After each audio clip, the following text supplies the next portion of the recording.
Yo, welcome. Gridiron Garage, episode 45, Tuesday, sports edition. My name's Zach Curtis. Alongside of me, at Big Daddy Griff. Ooh, fake out. The fake out. Oh, the fake out. And to my left is at J Law. What's going on, boys? I'm just hanging out with my two buds. And we're going to sit here and talk about March Madness. March Madness. March Radness. But before we get into that, as always, we're on YouTube. Make sure you like, subscribe, hit the subscribe button, share us with your friends. 2 episodes last week, 2 episodes this week. So if you missed Thursday, go back and listen to it. But it's Tuesday. March Madness. Thursday kicks off. How we feeling about it, boys? I'm pumped. I love March Madness. I love the springtime. March Madness, baseball, everything's starting up. March Madness coming to an end. It's great. I can't wait to bet on every single game in the first round. It's going to be awesome. I'm going to win so much money. I'm going to win an enormous amount of money. Are you? Yeah, an enormous amount of money. Like, you can't even fathom how much money I'm going to win off this March Madness. SC loses like 15 prop bets in a row. I would have won if this team would have hit. I would have won if this team would have hit. Game 1, he's going to be like, fucking, why didn't I pick the red shoes? God, I thought it was going to be white shoes for sure.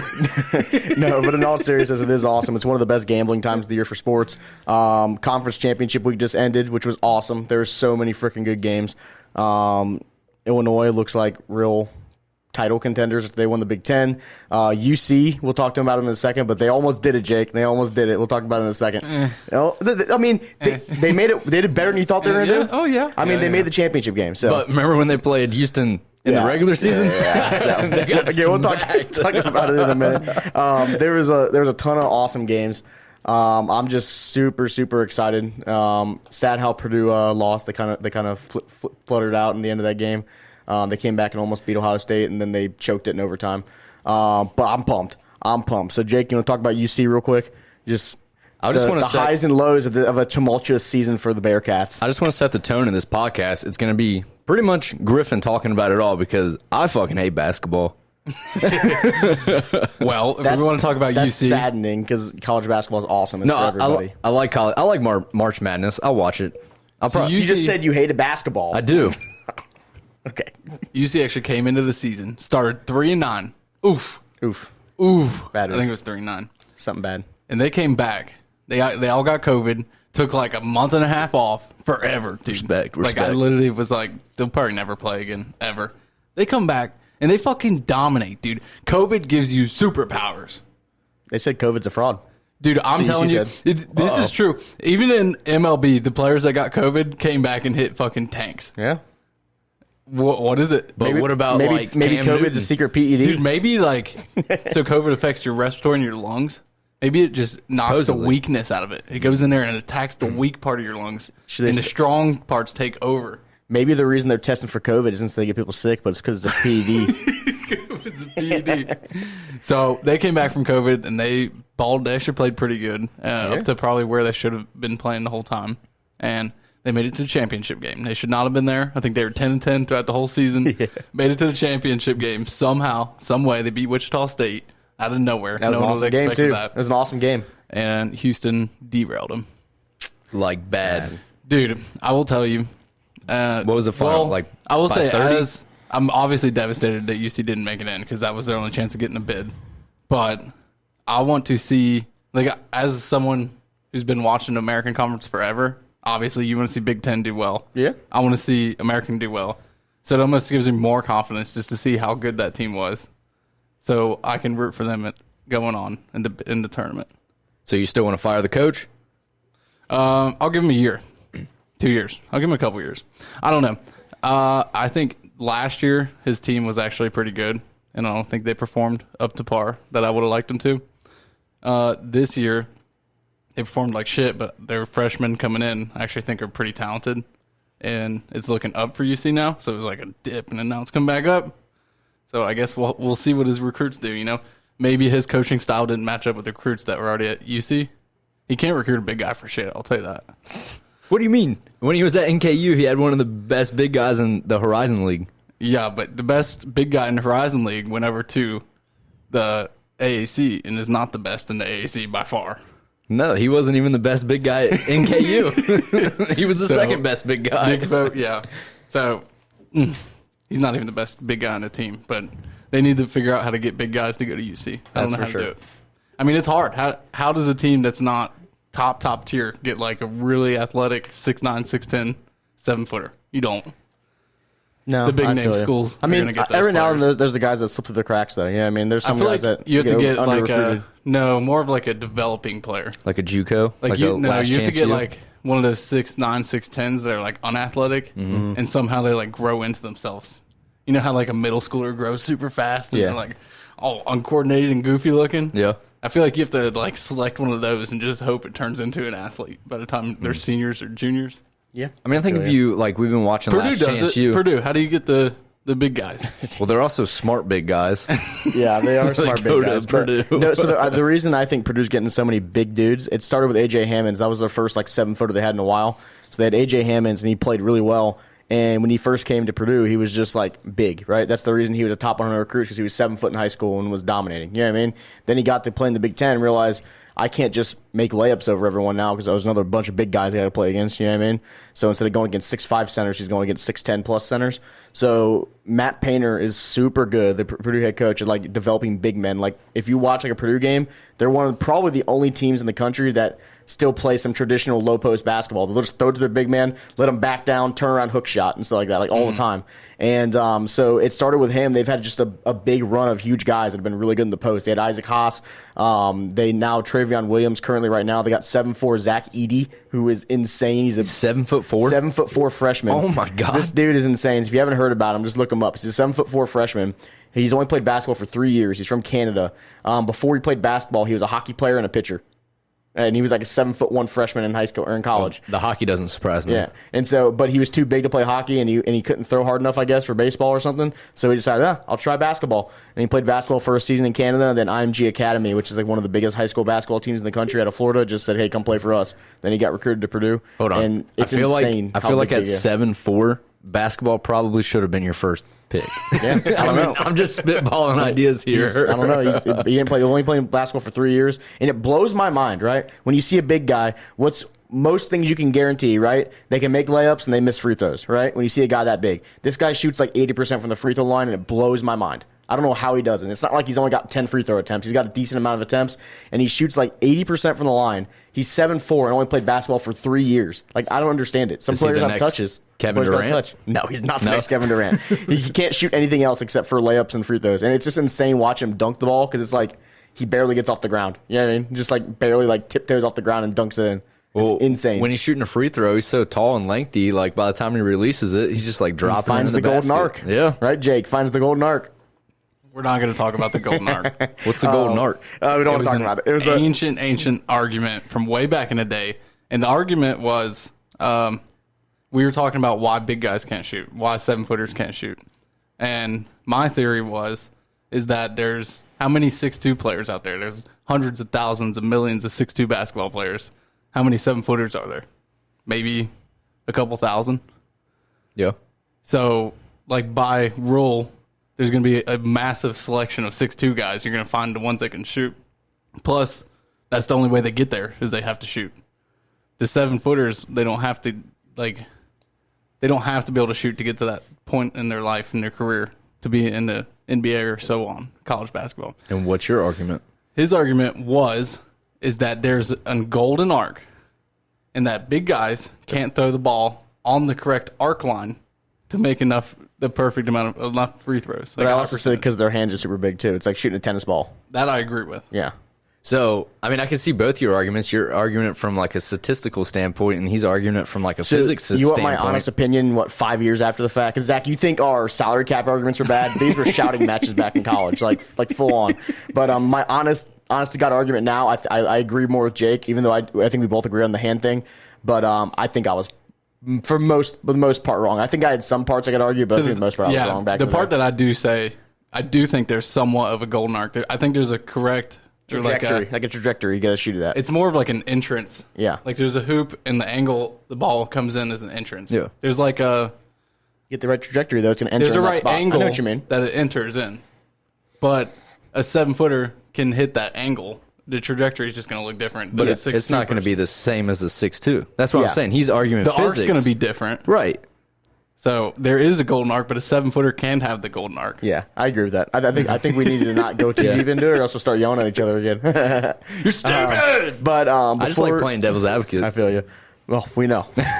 before we get into actual March Madness and stuff, I gotta talk about the Big Ten showing out this year. 9 of the 14 teams, because the Big Ten's weird and it's called the Big Ten, even though they have 14 teams, but 9 of them made the NCAA tournament. But we're going to talk about one that didn't for a second. I will say, watching the championship game between UC and Houston, there is some new advanced metrics coming out on basketball that I have no fucking idea what they're talking about. Yeah. It was like average points per attempt adjusted or something. So there's like all kinds of a new advanced metrics to basketball that I don't understand. I'll get into Ken Palm rankings later when we talk more about like who can win the tournament this year, like the best teams. But Ken Palm's been around for probably like 10 years, I think, or something like that. You got the advanced metrics, bro? Yeah. I'll tell you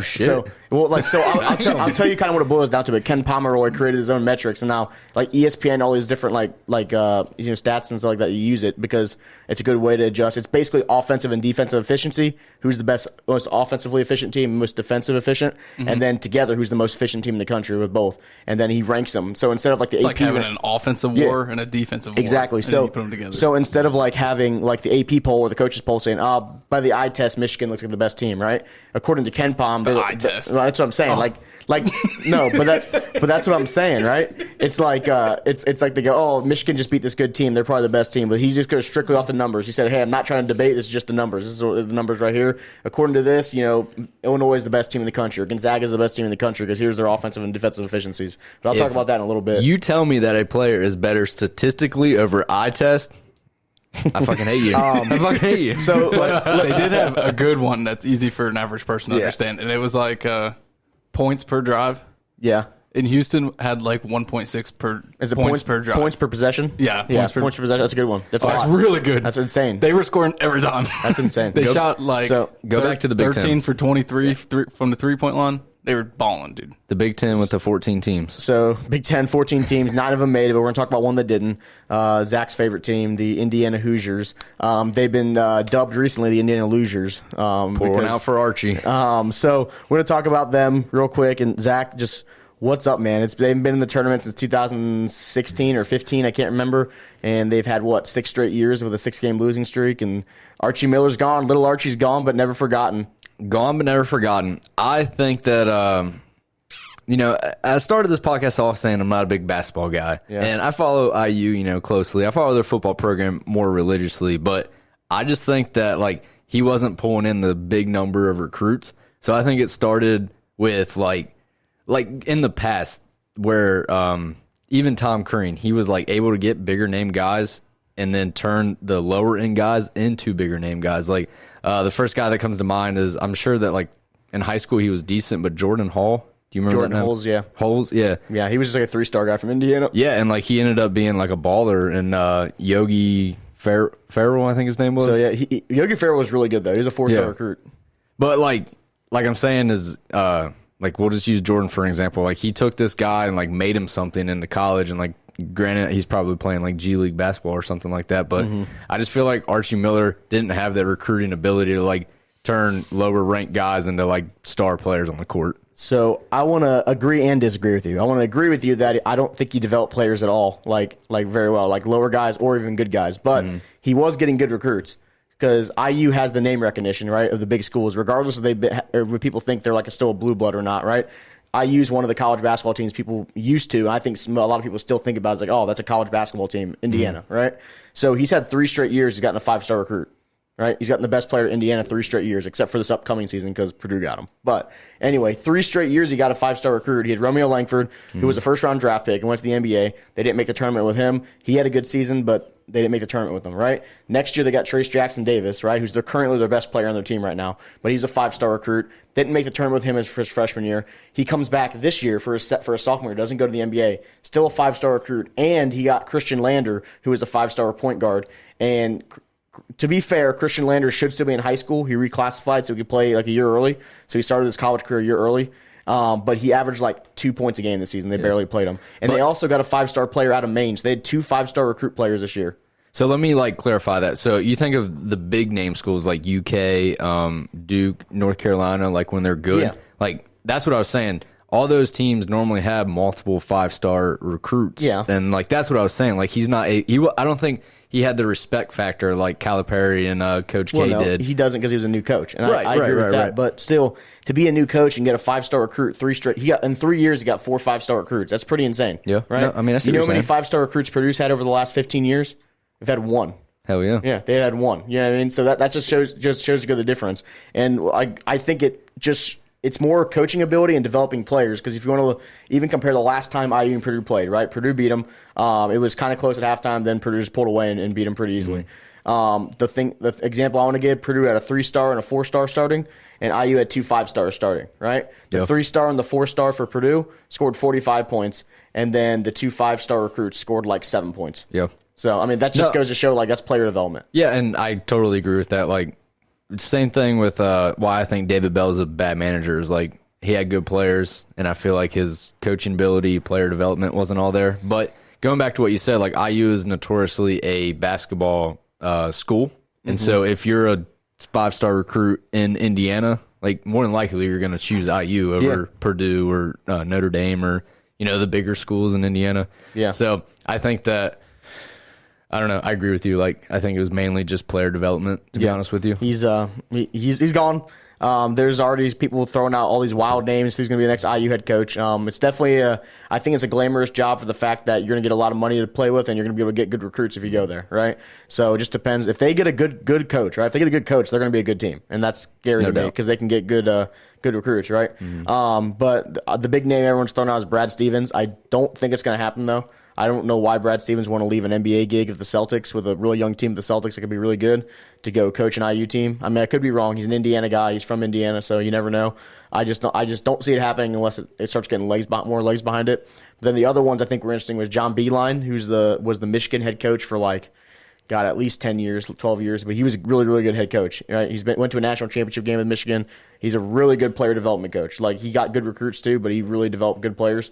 And then the other one I saw, which I thought was the awesome one, was Rick Pitino, baby. Rick Pitino from Iona. It won't happen, but I can only dream if I see Rick Pitino in the crimson and cream wearing the candy striped pants. That would be awesome. Be great. The off-campus parties would be lit. It better be some good strip clubs in Bloomington because Rick Pitino will be there every night. I also saw people throwing around Nate Oates and Chris Beard, who are Alabama's head coach and Texas Tech's head coach, who were awesome. They're so both really good. Why would you want to leave Alabama though? Well, because Alabama is not a basketball school. That's the one. No, I know that, but you're a 2 seed in the tournament, and granted, UK and the bigger. If you look at SEC Alabama's schools. roster right now, I could be wrong, but I guarantee they don't have a bunch of 5-stars on their team, right? True. And 5 and 4 stars. They probably have a bunch of 3-stars. Probably have a couple 4-stars. Might have a 5-star. They had Colin Sexton a couple years back. He was a first-round draft pick. He was a lottery pick, and he was a 5-star recruit. So but what I'm Nate saying, Oates can recruit, but when you go to a team like Indiana that has the pedigree that can pull in those recruits more regularly, how good can you be? Yeah. You know what I mean? And obviously, I'm not a basketball guy, so I would my opinion, is kind of probably blurred, if you want to call it. But if you say, would you rather go to Alabama or IU? I'd be like, Alabama for sure. But that's just because the football program has built up that name. But I'm not a basketball guy, so when you think about basketball, I think more people think about Indiana over Alabama than basketball. Recently, though, Indiana's been bad. They've been really bad the last 6 years. You know what I mean? Even the year they made the tournament, they still weren't a great team. They made the tournament, but I don't know. I got a question as a non-basketball fanatic. I do like it, but where did they get the stars from? ESPN? Yeah, it's just ESPN and scouts. Isn't it it's Do you think there's the same thing with college football? You think there's a bunch of corruption in that? For sure, yeah. I mean, there's if you're your rich dad or uncle or something. So different. Different. Here's a couple 100,000. Give them a star. There's multiple different recruiting services. 247 Sports, Rivals, and ESPN are the big three. But there's definitely some players that will get extra stars, or they'll win the Mr. Basketball, or they'll win Mr. Football in their state because of what school they go to. An example I want to give, Wandale Robinson, right? He was a 4-star recruit out of Kentucky to play football, right? And he committed to Kentucky, and he was definitely the best player in the state of Kentucky out of high school for football. He was insane, right? And he committed to Kentucky, right? Then decommitted to Kentucky, and then recommitted to Nebraska, right? And he was definitely the best player in the state, and then Kentucky didn't give him Mr. Football. And it was only because he decommitted from Kentucky and went out of state. And that's what everyone says is the reason he didn't win it. You know what I mean? And it's definitely happened in different basketball settings too. It really just depends on like what people see. So I mean, it can mean BS. JJ Watt was a 2-star recruit out of high school. So I mean, it really like stars. Obviously, 10-star. Most of the time it's right. Most of the time it's right. Right? Does a lower level guy have a star? There's no star recruits. There's 100% no star recruits. Isn't there only like a lot 100 of them? You know what I'm saying? Yeah. Oh, there's a ton of them. Isn't there only 100 people no who star recruits? Yeah. Isn't there only 100 people who get starred? No, that's just the ESPN top 100. So those are all 4 stars and up typically, but that's just the top 100 basketball players. In football, it's the top 300. Okay. So that's the top 300 ranked players in ESPN. So how many people coming in as recruits probably have stars? Oh, I mean, a couple thousand. Yeah, I'd say. I mean, there's one like Purdue had a guy on their team that was a no-star recruit once. I can't remember his name, but he ended up playing for him. Oh, it was Grady Eifert, Tyler Eifert's little brother, no-star recruit out of high school. Played basketball for Purdue for 4 years. And he was a walk-on, and then he ended up being a starter. So He was like 6'7", wasn't he? he's like 6'5". I was. He's about as tall as Tyler Eifert, right in that range. But he was like a guard mix. Did you do your don't think about it bet yet? No, not yet. I'm gonna hold it in a second here. But thanks for ruining the pot. Don't think about it's back. We're gonna do it again, baby. I'm at 3 this week. I got 3 of them for week 1. Write them off. In case you had some money from not losing it from his don't think about it for the NFL. If you bet on my don't think about it, you won money. I went 12-6. You won money. All right, well, what do you got for the tournament? All right, so I got 3 of them here. I like a lot of games. I'm going to rattle off a couple other sleepers, I think. Apparently, Jake said if I say a sleeper and he doesn't think it's a sleeper, he's going to tell me. I guess there's some team he circled. I did. So we'll see if he says that. But my first don't think about it, just bet is a play-in game. And I want to say don't even think about it, just bet Michigan State over UCLA. This is easy money. Big Ten, the best conference in basketball. Michigan State started out rough this year, but they really, really came on strong at the end of the year. They had a dud in the Big Ten tournament, but I think they're going to be better than UCLA. The Pac-12 is very weak this year. They do not have a lot of really good teams. I do not want to count out Mick Cronin because I like Mick Cronin. Scrappy. He's scrappy. He has scrappy teams. I don't want to count him out. His tournament history is not great. His tournament history is not good. I just think he's a scrappy coach. But you know what they say? It goes January, February, Izzo. So March is the month of Izzo. So head coach, I think Izzo is going to get Michigan State over the hump. I think they're going to win this game. I think it's easy money. Michigan State money line. You take that. That's my first one. That's in a playing game. So that's one of the last 4 in. Michigan State UCLA as a playing game is insane, right? Usually you see playing games. That could be literally like a 1 and 2 seed in a normal tournament. So I know I'm looking here like the playing games. Like okay, Norfolk State, App State, yeah, Mount St. Mary's, Texas Southern, Michigan State, UCLA. What? 11 seeds. So that's one of the don't think about it, just bet it's I have, and I'm going to stay in the Big Ten for my second one. So I got a 10 seed beating a 7 seed here. I got Rutgers. 10 seed Rutgers. The Rutgers girls. I got 10 seed Rutgers and their first tournament in like 20 years. Like 1991, I think, was the last time they made a tournament or something like that. So it's been 20 years since they've been in the NCAA tournament. What are they in right now? Say that again? What, math? 1991. Is that 20 years? That's 30 years. Are they a Big East? Math. Rutgers. No, they're Big Ten. Big Ten. They're Big Ten now. They used to be Big East. 10? Yeah, they've always gotten beat up in the Big Ten. Like, their football program How'd they is get into the horrendous. Big Ten? They paid money to get it. That's all it is money. But Rutgers, I think this is actually going to be a super grinded out game. Rutgers and Clemson. So Purdue played Clemson early in the year, and they like press like crazy. They just play press defense. They like grind you out, make you like you don't get the ball over half court. So you're betting on Rutgers? I'm betting on Rutgers to win. Okay. But Rutgers plays the same way. Rutgers is super defensive, right? They were one of the best defensive teams in the country last year, and they would have made the tournament last year and been like a 5 or a 4 seed if they played really, really good last year. And this year they fell off a little bit, but they still got some good players.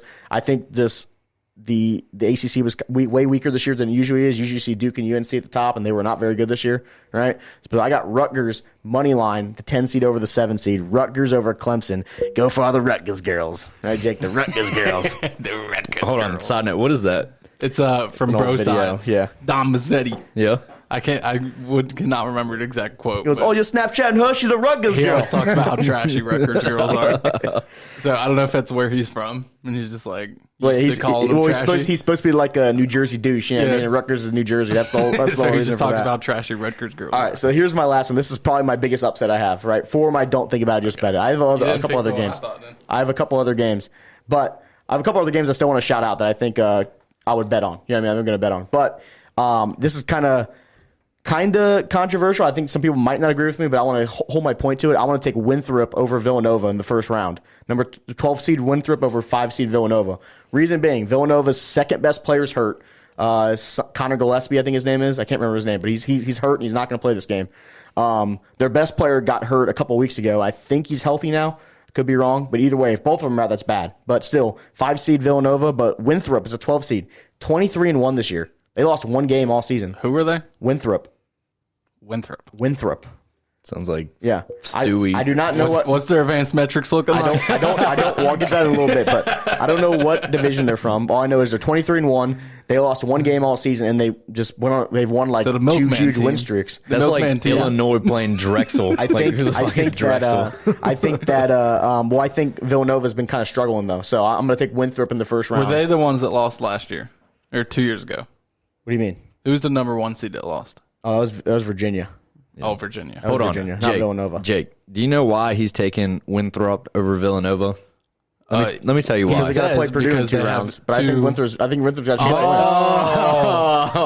win. Because it gives Purdue an easier route if they win over your North logic Texas. Makes no sense whatsoever because I have no control over what happens in the fucking game. That makes no sense. If enough people bet, then the Mafia gets on makes it. No and sense. The Mafia bets and rigs the game in your favor. The reason I'm picking Winthrop is because they're 23-1. And Villanova's second best player is hurt and missing the game. He's trying to change the line. Don't change the line for Griffin. Bet I just want to say the last time that Villanova is not going to lose to Winthrop. The last time that Purdue played Villanova, we beat them because Carson Edwards scored 42 points. So I'm not scared of Villanova. What happened the last time Winthrop played Villanova? I don't know, dude. they got wind thumped. You know what? I know you know more about basketball, so I'm going to let it slide.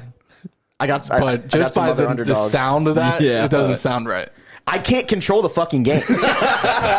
Me saying, hey, you can control the line. Me saying, don't think about it, just bet Winthrop over Villanova is going to be like, our millions of listeners can change the line. You think Villanova players like, oh, fuck, Griffin picked against us. Guess we got to lose. No. So, but yeah, some other. I like how we wouldn't even pay for the team that Purdue's playing to lose. Right.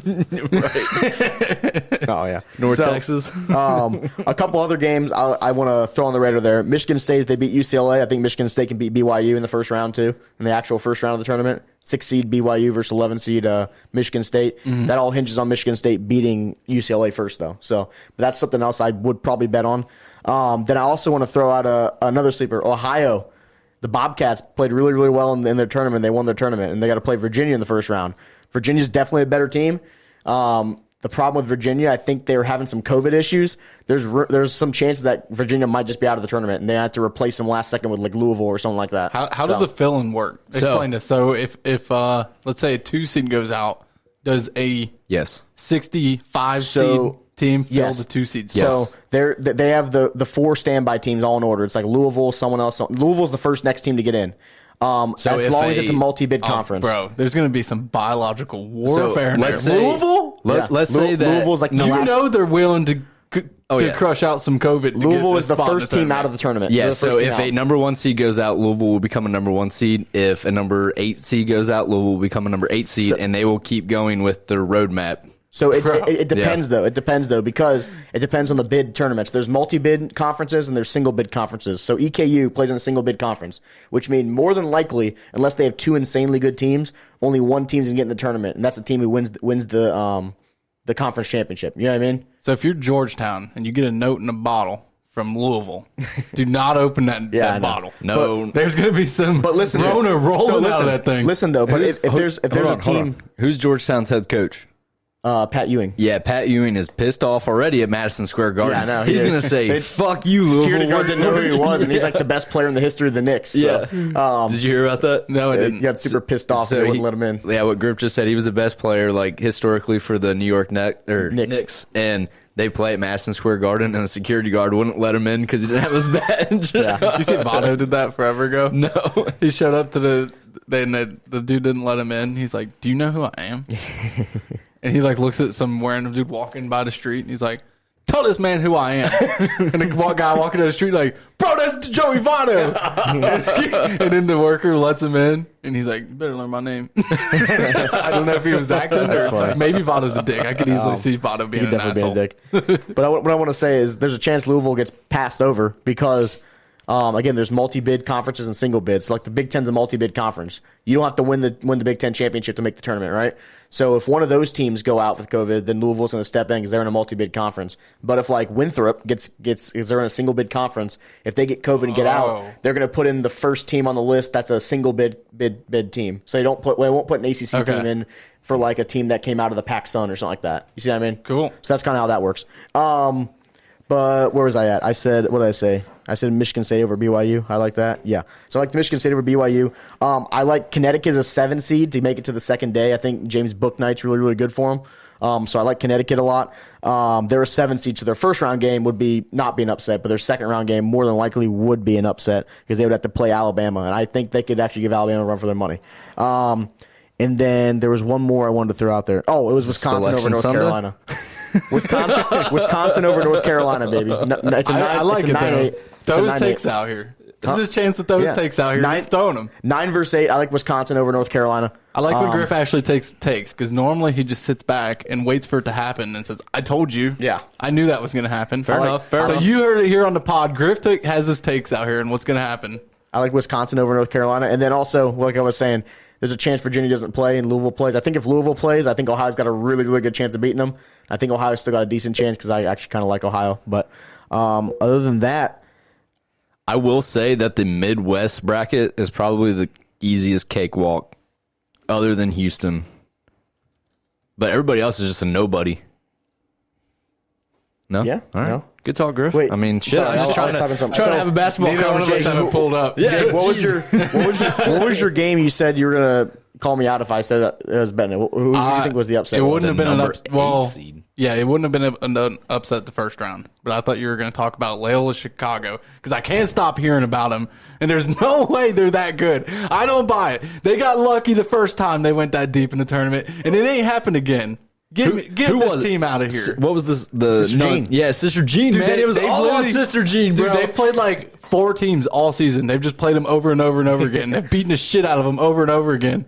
And then they're up there. They have 0 ranked wins. Just like how Ohio State 0 got it in ranked football. wins. And the 1 ranked team they did play, they lost to. So get Loyola. Why are they so high? Because get them out of here. they're going to make it to the fucking Come on, Final dude. Four again or whatever they made it to last time. Everyone just wants to root for the dream team, but this team, no. So here you go, Jake. I got basically the Ken Pom stats pulled up, right? And it's offensive efficiency, it's adjusted offensive efficiency, adjusted defensive efficiency. This is the all that Loyola stuff. Chicago stuff. So they have beat the shit out of the same 4 teams. Yeah, over they and have. over I again. agree with that. So what I want to say though, so in the You are last right. the last like 10 seasons, right? 9 out of the last 10 tournament winners have all been top 6 in Ken Pom. So if you look at that, 9 of the last 10 winners have been top 6 in his rankings. So of the NCAA champions, and over the last 20 years, every single one except for 1, I believe, has been in the top 10 or something like that. So there's good data to show that if you're high up in these rankings, you have a good chance of making it really far in the tournament. You know what I mean? Doesn't guarantee anything. Virginia was number 3 and they lost first round of the 16 seed, right? So it doesn't mean it, but there's a good data to back it up. So if you were a gambling man looking at these statistics and you wanted to put a future on a team to win the whole thing, your top 6 teams right now in Ken Pom are Gonzaga, Michigan, Illinois, and Baylor. So all 4 1 seeds are in there. Iowa, which is a 2 seed, and Houston, who is another 2 seed. Those are the top 6 in Ken Pom.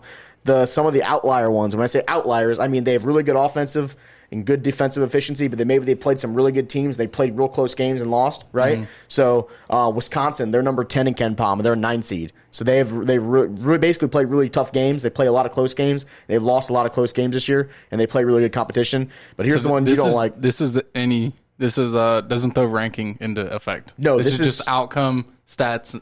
Yeah, this is all. He ranks them based off their statistics. Right. So if you played Milkman all year, you'd have a really good Ken Pom. Yeah, you would. But because he also has in here, he has luck. He literally has a luck thing in there, and he has a strength of schedule that factors into it too. Okay. So he factors strength of schedule. The luck thing, I'm not really sure how it works. I think it has something to do with like half court shots and all this crazy, like if you lose on like insane weird stuff, stuff like that. But he has strength of schedule factored in too, which hurts against your ratings and stuff. It like weights it. You know what I mean? Right. For instance, like Loyola Chicago, they're 9th, right? And they probably should be top 3. But because of their strength of schedule, they're all the way down to 9th. You see what I'm saying? Right. But then he's got some other good teams on there. But Wisconsin is an example of basically like they're 17-12 this season, right? But there's nowhere near ranked 10th in the national top 24 or top 25. but because of KenPom, they played a lot of really good games against like good teams, right? And they played a lot of close games. They have really good offensive and defensive efficiency. It's just they can't get it done. So you could also make that argument that they can't get it done in crunch time, which I agree, right? So I think if you're a betting man though, put anywhere between Gonzaga, Michigan, Illinois, or Baylor. I think Iowa's an outside shot. I'm going Illinois. I think Illinois is winning the championship this year. I think they got a freaking good ass team. They got Ayo Dosunmu and Kofi Cockburn. His last name's spelled Cockburn, but it's pronounced Coburn. Give me a 1 seed. Give you a 1 seed? Here's the bracket, Jake. Here's a bracket. Give me a 1 seed. Gonzaga, Baylor, Michigan, Illinois.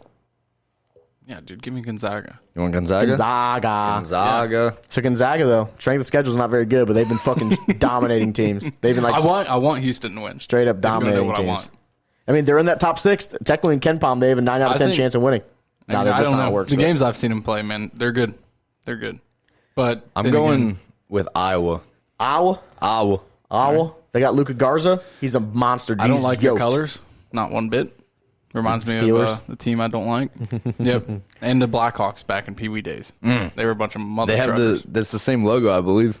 Yeah, the Iowa Hawkeyes, yeah. The Blackhawks suck. I always got a guy named Luka Garza. He's a 7-footer. He's a big white dude, and he is a fucking tank. He's literally just built like crazy. It's insane how built this guy is, and he just dominates people in the post. But I think it's gonna be an awesome tournament. I'm really, really hoping for it. I'm rooting for Purdue. I heard a couple people that think Purdue can make it to the Elite Eight. I mean, I think if you just look at the actual bracket, you can tell it's going to be a good tournament. Yeah, because you don't know. You're like, what is this bracket? Where did this team come from? Last time Purdue was in the tournament, they made the Elite Eight, but they also had a guy who was dropping 40 points a game. So I don't think they have that this year. So we'll see. I'm super, super excited. Maybe your Hoosiers, your losers will be there next year, Zach. But probably not. It's been a while. You don't think Ohio State's going very far? No. Ohio State's good. I think Ohio State can go a decent ways, but I feel like. Bro. KenPom? Who says here with that KenPom? Not very good. Let me see where they're at in KenPom. No, they're probably up. Yeah, they might know how to win. They're 7th in KenPom. I said I think Ohio State's good. One of the issues with Ohio State that I've noticed, they don't have a true big man. Like they play 6'6" guys and 6'7" guys at center sometimes when their backups are in. Yeah, but they play really good. I mean, they beat Purdue in the last game. They're a good team. So I wouldn't not doubt Ohio State. I think the issue is a big guy. If they go up against Illinois, like they did in the championship game against Illinois in the Big Ten championship.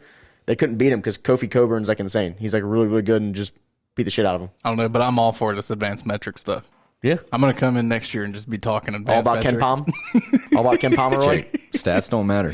Dude, stats are everything.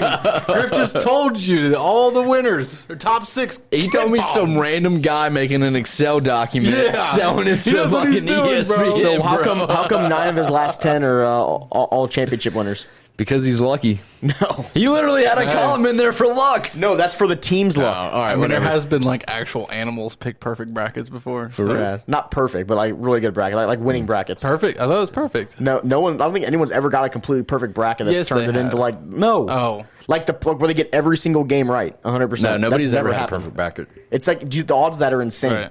But there's been animals that have this pick teams and they've entered them into the ESPN bracket challenge and finished top 5% and stuff like that. Jake, I'm surprised we haven't had a moment of silence for Lucy. Lucy? Yeah. R.I.P. The UC mascot died. Bearcats. I met Lucy Ugly. once. R.I.p. They are ugly. If anyone's never seen a bearcat, go ahead and look one up. Ugly. If you're on YouTube, I'll put it on here. They got a long cone head and then just 2 eyes sticking on the side and a mouth that opens. I'm putting it on the YouTube clip right now. They're fucking ugly. But guys, we're gonna throw this in there, having a little bit of fun. You done with? We're good. Let's talk about our bracket. Yeah, we're making a bracket. It'll be out Thursday. When's the first game? Noon. Noonish. Noon. Look out on the Thursday Instagram. Friday? Yeah, Thursday. Instagram, maybe Twitter if I can get Griff to do it. Just do it put a poll. We can do it on Twitter. Just do it on Instagram. Okay. Then we don't have to combine stuff. All right. Look out for it on Instagram at Gridiron Garage Podcast. Griff, just forward them to the Instagram from Twitter. Yeah, and then we're gonna put up a bracket of the best party games. We mentioned this last week. Outdoor and indoor, and we're gonna see who wins, just for fun. Trying to make it fun. Give it a vote. We don't judge you. You can vote. I can see who votes on what. And I do people judge you? Oh, I judge the fuck out of people. So because I'm the only one who can see who votes on stuff. Because I vote literally if there's a poll on Instagram and I scroll past it, I will vote. I don't give a shit what it is. It'll be like some random girl that I haven't talked to in like 6 years, and it'll be like, hair extensions or nah? And I'm like, yeah, hair extensions. Like, I don't give a shit. I always vote. So we won't judge you. Please vote. We don't care. Yeah, we don't care won't what you judge. vote for or anything about it. Just So who's your guys' champion? vote. We want to see Who's what your guys' happens. champion? I got cornhole.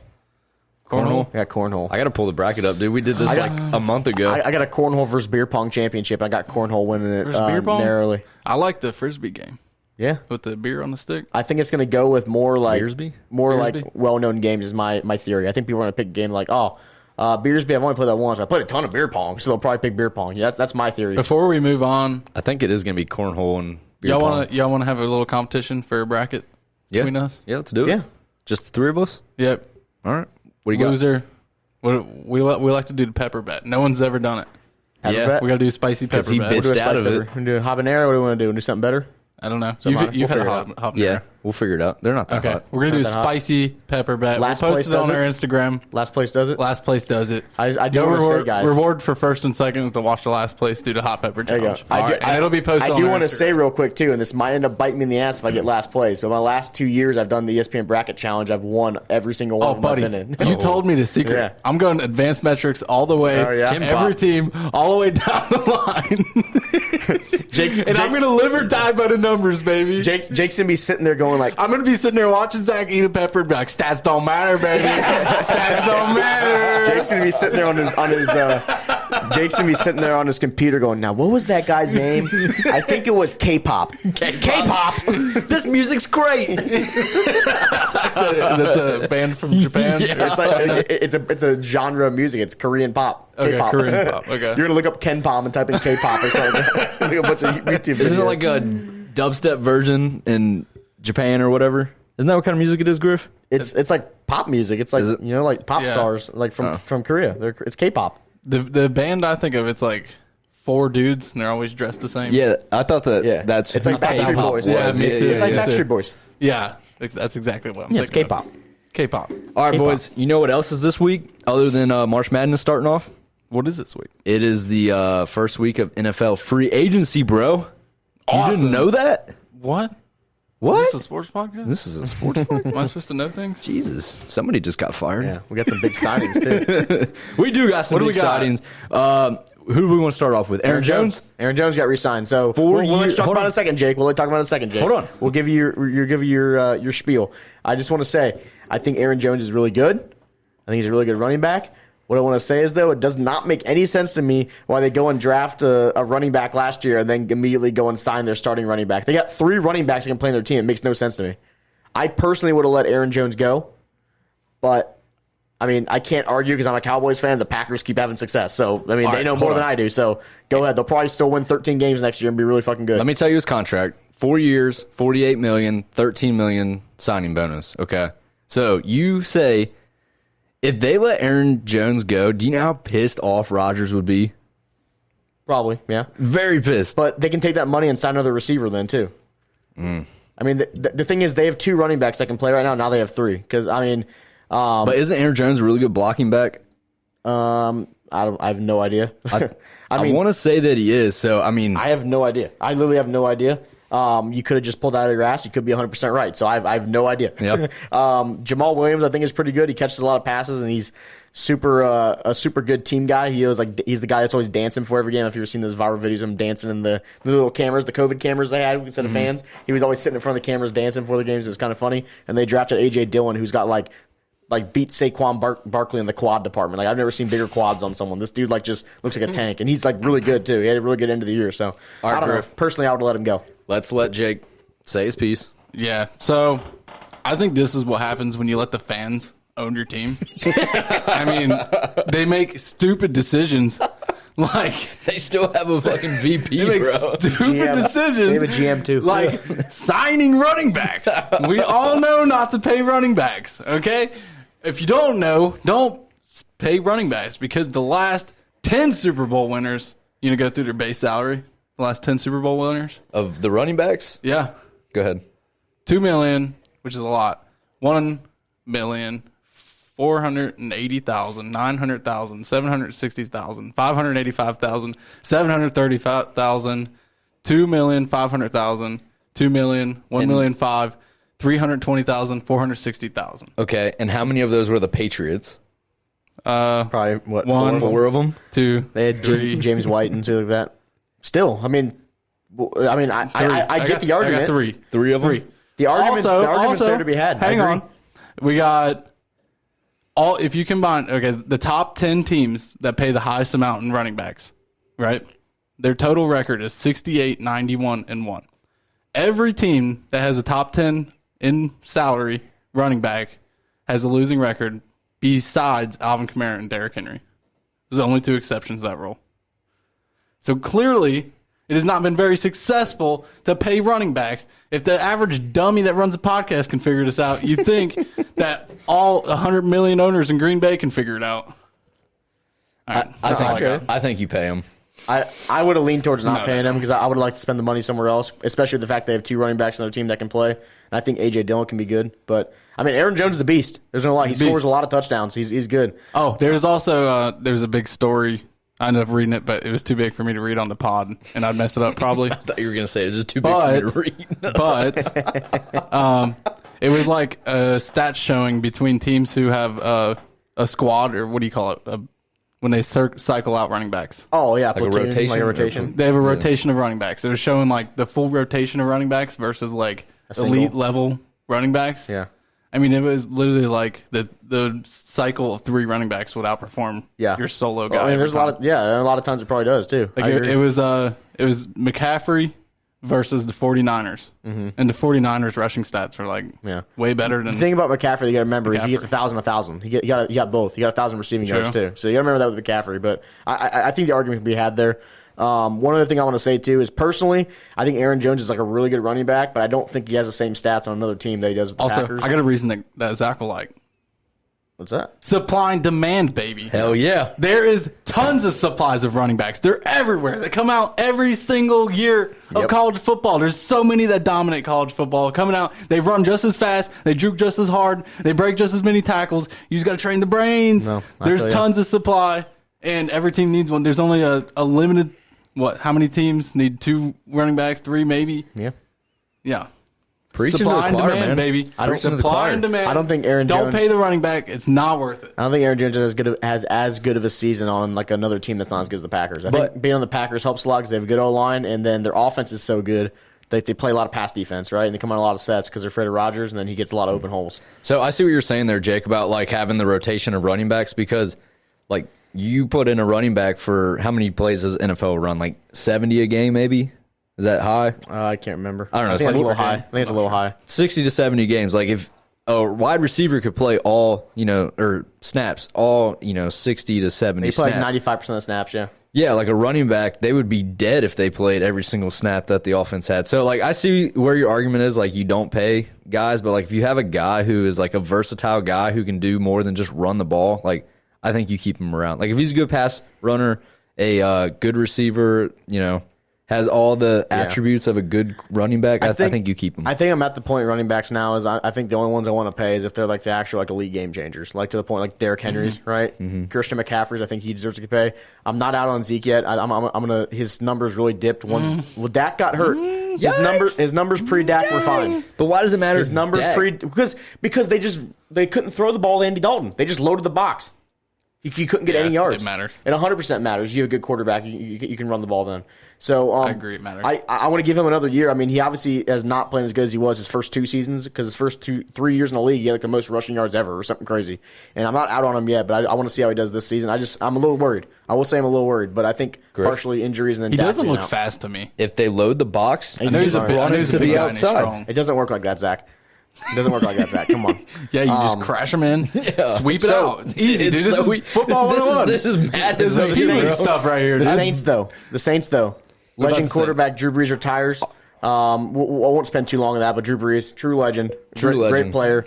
First bout Hall of Famer. He's joining an NBC broadcast booth, so he's gonna 100 mil. I don't know what the deal was. So I think it was. So he's going to be an NBC. He's going to be an analyst. So he's not going to be like with Chris and now. He's not going to be like in the booth. He's going to be a sideline reporter or something like that, and be a play analyst. But he's also going to call Notre Dame games. I too. know you're so mad about it, Griff. You're so mad. I'm fine. But he's eventually going to replace Chris Collinsworth. Like once Chris Collinsworth retires, he's going to replace him. And then. But how do we feel about signing third string quarterback? That's what I was about to say. Taysom Hill got an extension. I want to say the contract's a little bit misleading, right? It makes you seem like, holy shit, they signed him for 4 years, $140 million, which they did, but they didn't. Why we skip over Brees like that, bro? Yeah, because act like this guy's not a fucking legend that just retired. I'm surprised he didn't just come all over Purdue right there. He's a Purdue legend. All-time passing yards leader. He has the most completions of any quarterback. Second most touchdowns. The highest That's English. completion percentage of all time. Second most touchdowns. And second most touchdowns. And Super Bowl MVP, but he didn't win a league MVP, so Zach probably thinks he sucks. So. Dude, Super Bowl. Like, moving on. Who cares about that guy? Yeah. Moving on. This guy, Taysom Hill, though. Tom Brady's going to crush him anyway. Right. Taysom Hill. Yeah, when Tom Brady retires. Yeah, well, guess what? Fucking Gronk's still playing. Dude, what if this is a play and Tom Brady's going to break his records, retire, then out of nowhere, Drew Brees comes Drew Brees to take his records back. Pulls a Jason Witten. like savage Randy Man. Pulls a Jason Witten. Watch out. He waits just long enough for Tom Brady to get out of football shape, and he comes back like a fucking Iron Man. Let's do it. I'm here for it. Dude, I've been taking roids all off, like the past 2 years. I've been roiding up. I'm here getting for ready. I'm now off the roids so I can pass the test and I can ball out. So Taysom Hill and Tom Brady both signed extensions too. So Taysom Hill first, 4 Right. years, $140 million. It's a little bit misleading. It's essentially a 1 year, $12 million deal. Only 1 year and $12 million is guaranteed. They can just straight up cut him loose after that and lose no money. So what do they want him to be the starter? What does this deal mean? I think so. They want Jameis Winston. They've said it. Yeah, I think Jameis Winston's probably going to start. But Why? It was a cap move. So they did this to free up cap to sign Winston. So they basically reworked his deal and extended him, and so it's a phantom deal, as they said. So the last 3 years, right, we can make up to $140 million. If they only want him for one more year, they can just cut him after that and lose no money whatsoever. But if they want to keep him, they can say, all right, we're going to do your second year on the deal now and give you, $20 more million, whatever it is. So it's basically like if he ends up playing well and is a big part of their offense and actually means something, they can keep him. More than likely, they're probably going to cut him after next year and probably not going to use him. You know what I'm saying? So here's his real numbers. It's such a weird way to do it, though. It is really weird. I agree. I don't get it. Like, what role are you going to have him where another team is going to value him at $20 million? No, I agree. But no, hold on, listen. So he has a $9 million signing bonus, so that's all guaranteed. He has a $1.4 million guaranteed roster bonus, and then a $1 million base salary. The rest of it's just incentives. Yeah. So that's like how and more years if he plays more seasons. it's like Andy Dalton got what, like $8 million because Dak got hurt and he played enough, he started enough reached all of games. his incentives. Yeah. So that's just like the Patrick Mahomes deal. Like he's getting $500 million, but he's only guaranteed like what, like 100 or 300 million, something insane. I mean, I like Taysom Hill. I think his football IQ is off the charge. I think it's just a business move. Pretty athletic. He's very athletic. Yeah, he's fast too. But I mean, I just don't see another team having the value. That he's not going to be on the team next year. Why would you be so worried that he would go in free agency and sign a bigger contract? I don't think it's that. I just think that they like Taysom Hill a lot. I don't know. I think Sean. Sean Payton loves Taysom Hill. It's the supply and demand. The supply of Taysom Hill, 1. The demand, 1. They're at the equilibrium right now of supply and demand. Tom Brady though signed where supply meets demand. Tom Brady signed a similar contract though. He signed like a 3-year deal, but it's the same thing. It's only for 1 year. It's only for this season, and then if basically Tampa Bay worked out terms with him and says if you want to come back for the year after or the year after, then we have the deal worked out. You think Tom Brady negotiated his deal with himself?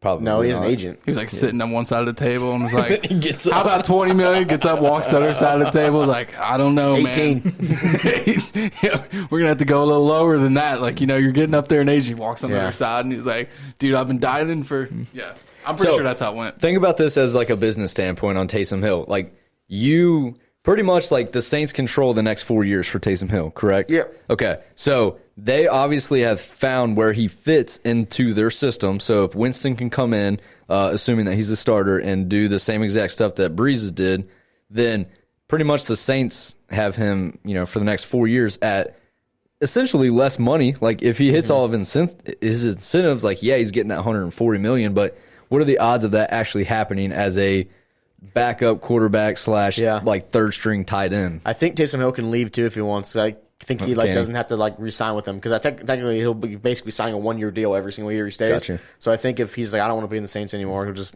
leave too. So I think That's that's like something what else. He can Bauer test free did. agency. He went to L.A. and all of his are like 1-year contracts. Yeah, So that's true. Cam Newton, your boy Cam resigns with the Pats. Pats also made a lot of moves today too, which I'll talk about first real quick before we talk about Cam Newton. But they made some moves. They got Jonnu Smith, really good tight end. He's from the Titans. But Jonnu Smith can be really, really good. Hopefully he can stay healthy. 4-year, $50 million. They signed Jonnu Smith. They signed Matt Judon on defense, who's a really good pass rusher from the Baltimore Ravens. 4-year, $56 million. And then they also signed Nelson Aguilar.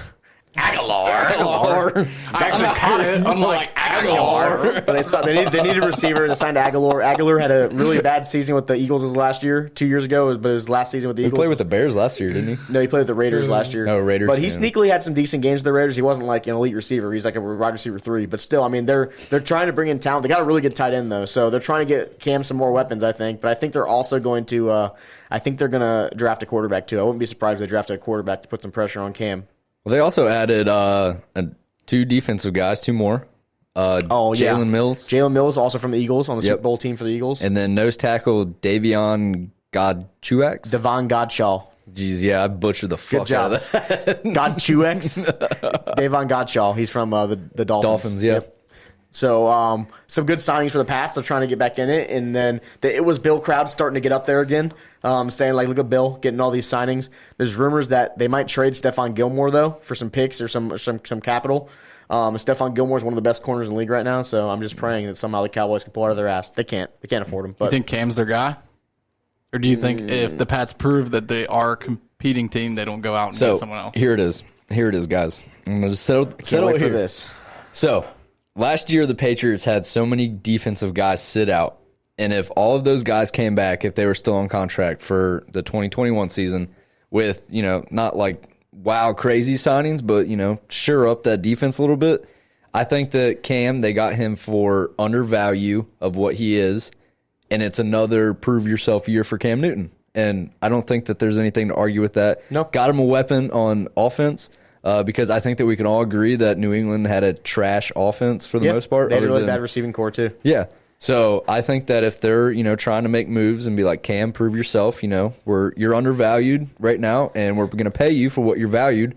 Prove us. And then in 2022, if you do well, we'll give you a contract. You know what, Zach? I'm going to be optimistic on this. I think if the defense stays healthy, right, because they got some good defensive players on there, defense stays healthy, Johnny Smith stays healthy, and Julian Edelman stays healthy, I think Cam can have a pretty good season. The Patriots can be pretty good. I mean, the reason they were good in 2019 wasn't because Brady was throwing bombs. It was because their defense was getting turnovers on turnovers on turnovers and on turnovers. And their offense stayed healthy, too.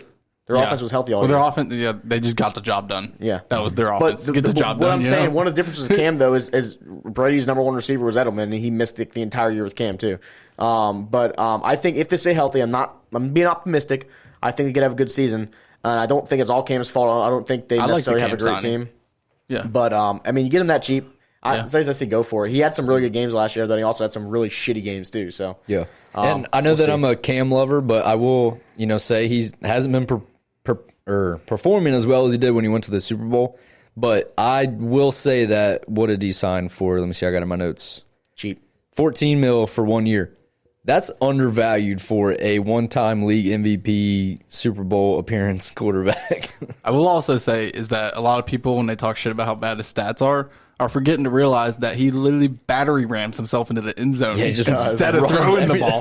He literally just bam, makes the biggest collisions on the 1 yard line. Freaking big, and just pushes himself in. It's funny watching him stand next to wide receivers because he looks like he's like an offensive lineman. He's What is he, just like so big. 6'5"? He's like 6'5", but he's also like 240, 250. He's just big. They're like, dude, he's got like 2 passing touchdowns. I'm like, yeah, but he's Kool-Aid manned into the end zone like 6 times. I also want to throw something out too.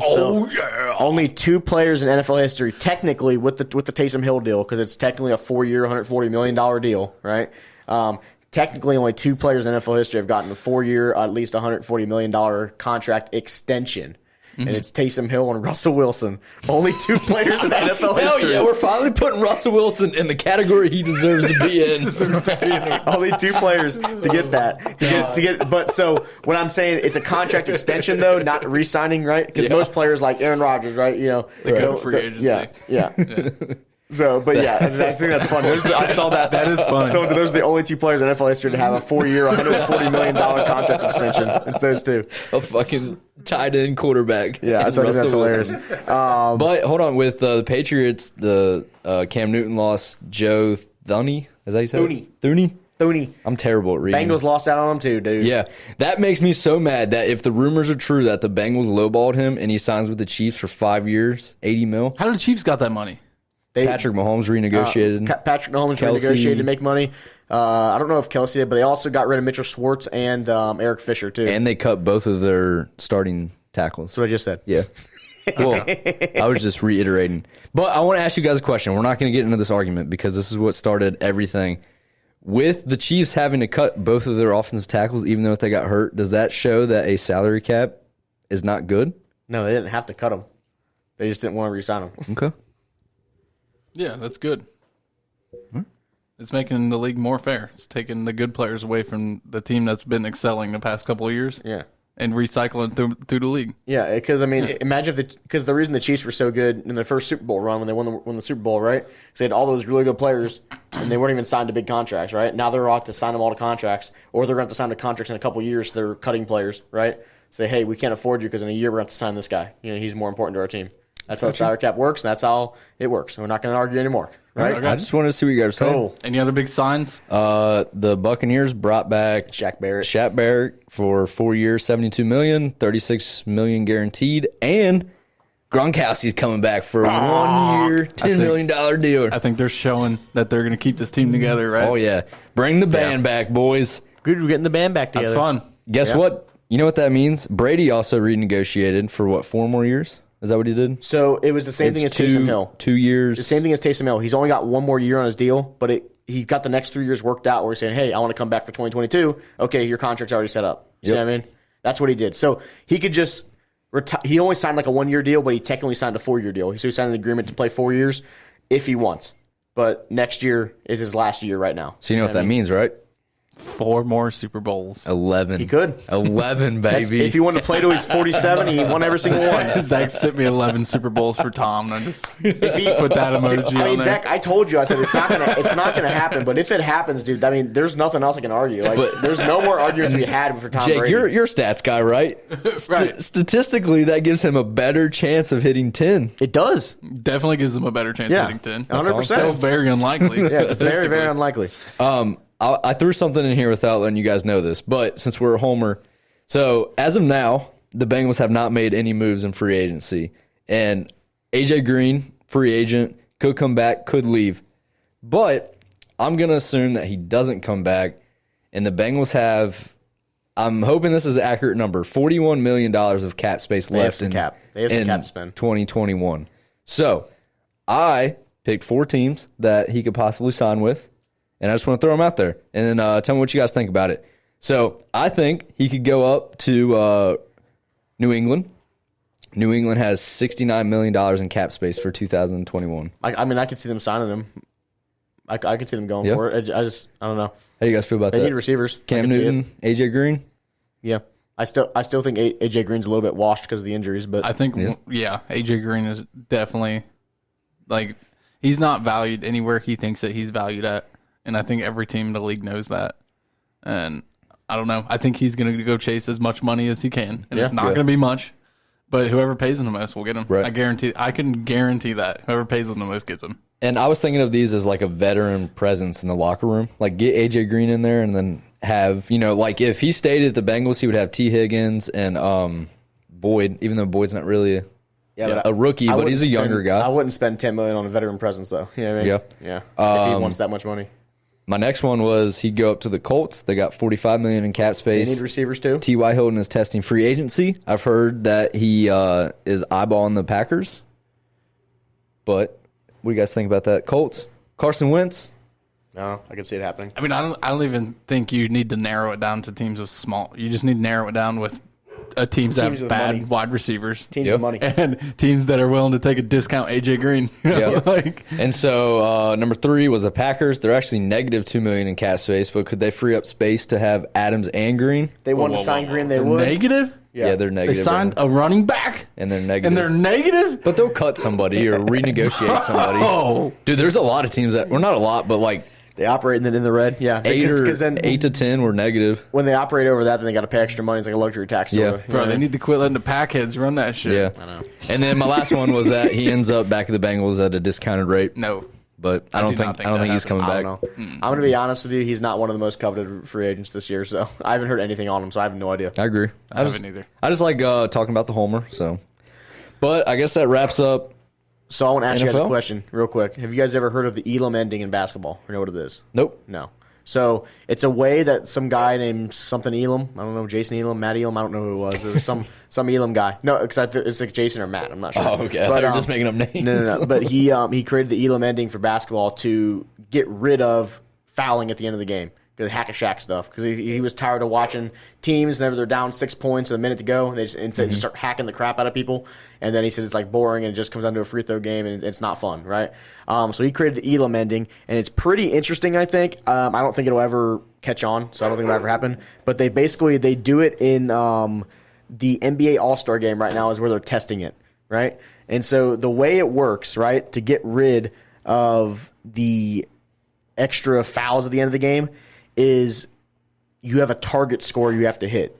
So after the last under 4 minute timeout, the last dead ball timeout under 4 minutes, they set a target score and they add 8 points to the team who's in first place. So if a team was winning 80-72, a ball gets thrown out of bounds, right? And then they go to timeout, 4 minute timeout, right? They come back, the target score is 88. The first team to reach 88 wins. So the team losing 72-88, there's no more time on the clock. They could go on like a 16-7 run, and they could like basically win the game. You know what I mean? So you basically have a target score you shoot to instead of just having a shot clock that runs out. Because if it was 80-72 with 4 minutes left, then it's like 85-80 with 30 seconds left. The one team's going to start fouling the crap out of them, right? But if it's 85-80 and there's no time left, it's the first team to get to 88. There's going to be no intentional fouls. It's just going to be you're playing one-on-one, like playing offense and defense basketball. Street ball. Yeah, I think it's pretty. Right? You played 25 street ball. Yeah, so it's a similar idea, similar concept, right? So in the NBA All-Star game, they've been doing it, right? And so they get to the end of the fourth quarter, and there's like they do the Elam ending, so then and they score a shit ton of points in the All-Star game because it's like no defense played at all. But basically, it says, all right, the target score is now 175. The first team to 175 wins the game, and they're at like 166 or whatever that would be. I think it's pretty interesting. I don't think it'll ever catch on, but it was fun to watch. There's a thing called the basketball tournament too. It's literally called TBT, the basketball tournament, and it's like all these like old players that played college basketball, played overseas, and they create teams and play together and stuff like that, and they play in these tournaments. And they do the Elam ending too, and I think it's super interesting. They play to like I think it's, once someone gets to like 50 points or something like that, then they set it at 58, and the first team to 58 essentially wins or something like that. But it's pretty cool. I actually kind of like it. The only issue I have with it is, one, you're talking about this one guy like he's a fucking super genius. No. And it's literally street ball. Yeah, but Two, But- it definitely changes the entire game and the Yeah. coaching and well, there's still the time. Though. strategy There's still and there's still everything. time the whole game though. It's not like street ball. Say, all right, first one to 25 wins. Let's go. You play an entire game, so the final score, target score, dictates what the points are before that. You know what I mean? And dictates the win again. So you could be up like 85-62, and then the 4 minute mark hits, and then they have the target score of what would that be 92, right? oh, it changes for the time. Yeah. So Oh. so it's not just like the game starts. All right, your target is 88. First team to 88. Well, you might as well wins. just do that. Well, no, Right? because it's basically meant to stop just fouling at the end of the game. That's the only reason that he did that was to get to stop fouling at the end of the Okay. game. And so, So why even have the stop clock in general at all? Just to, what do you mean? Just to regulate how long a basketball game is? I don't understand. Why get So rid why, of the clock? No, why have an adjusting total when you can just have a total to start with? Why not just make it 80? Oh, I mean, Why Because adjust it? I guess it could make. I see what you're saying. Because it gets rid of the fouling aspect. I know that. but it's just the end of the game. But if you so, just started the game and said first 80 wins, it's the same thing. Because then you're not playing the 40 or 60 minutes that you're playing. Like that you go Yeah, out there and so- play. But you're So- not really either. If you're doing it that way, it's just but adjusted at no. the So end. what I'm saying is like, it could take two teams that are really bad to You get said to it's 80. win by 2? No. So it's just the not? first team to get to 88. Or Bro, first you team to gotta get win to- by 2. Listen here. If they just said, all right, first. Dude, this is bullshit. No, if they just said first team that gets to 80 wins the game. If they just said that, it could take 2 teams or like one team to get there. It could take them 65 game minutes because they keep missing shots. You know what I mean? Win by 2. No, it's not win by 2. It's Oh the first my- team to get there. What a joke. No, your logic is flawed. You just said why not why not make the first team to 80? Because it could, if they're having a bad shooting night. How many times have you seen college basketball teams score 80 points in the full 40-minute game? You know what I mean? It's not as often as you think, right? So it would take them longer. It would take almost into overtime. Yeah, to it get would. there. It would. So make that's why you the play game a certain. You play to the last Yeah. timeout, and then when the last TV timeout happens, you add 8 points. God damn. So Breaking news on the pod. Yeah, what's that? Well, not really breaking news, but Chargers signed another offensive lineman. Oh yeah, they signed Corey Lindsley. Yeah, He's highest the paid Packers. center. Yeah. So they're getting a good offensive line. Anyway, Elam ending. I think it's kind of cool. I don't think it'll ever catch on. I don't think it's gonna be a thing. I got more NBA But I stuff. think it's cool. What you got? So what is up with the NBA's versus the ref stuff going on? Uh-oh. Dude, there's been refs ejecting players for all kinds of dumb bullshit.